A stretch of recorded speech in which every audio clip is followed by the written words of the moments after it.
Hey, Colin Receiver here. Those of you that have watched this podcast for any length of time know I'm a big history buff, especially World War II. I came across a story the other day that was so amazing, I wanted to pass it along. Stick around.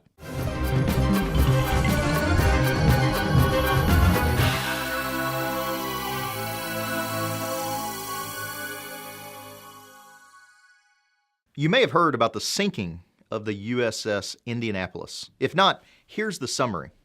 A Japanese submarine sank the Indianapolis in the Pacific Ocean.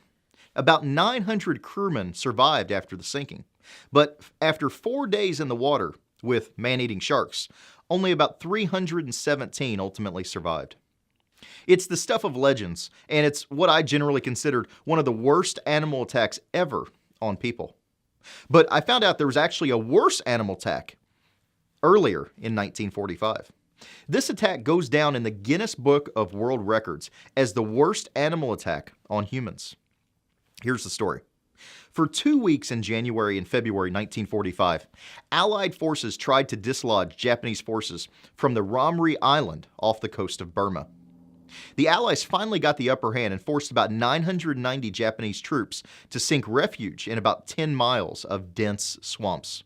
So, for several days, those Japanese troops had to deal with clouds of mosquitoes carrying diseases and snakes and scorpions and poisonous spiders. Oh yeah, saltwater crocodiles. Thousands of man-eating, vicious saltwater crocodiles. Now, I won't go into the gruesome account of what happened, but suffice it to say that 990 Japanese troops tried to escape, and only about 20 made it out alive. What does this teach dentists about web marketing? Well, number one, a couple of things. Number one, know your landscape. How much competition do you have? What are your advantages and disadvantages?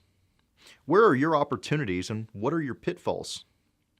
Either the Japanese troops didn't know about the crocodiles or they made a bad decision taking their chances in the swamp. In retrospect, they'd have been a lot better to stand their ground and take their chances with the British. Number two, it can always be worse. I'm sure those troops thought about being shot at and shelled by the Allies was bad, and it was. But it wasn't as bad as it could get. Whatever you're going through, whatever financial strain or professional disappointment or unrealized goals, things are not as bad as they could be. Hey, you still have a computer and the internet. You're watching this podcast. Number three, there's always more to learn. This isn't a lesson from the Japanese, but from me.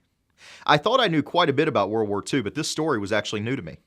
It just goes to show that no matter how much you know about something, there's always more to learn. Thanks for watching. Keep moving forward.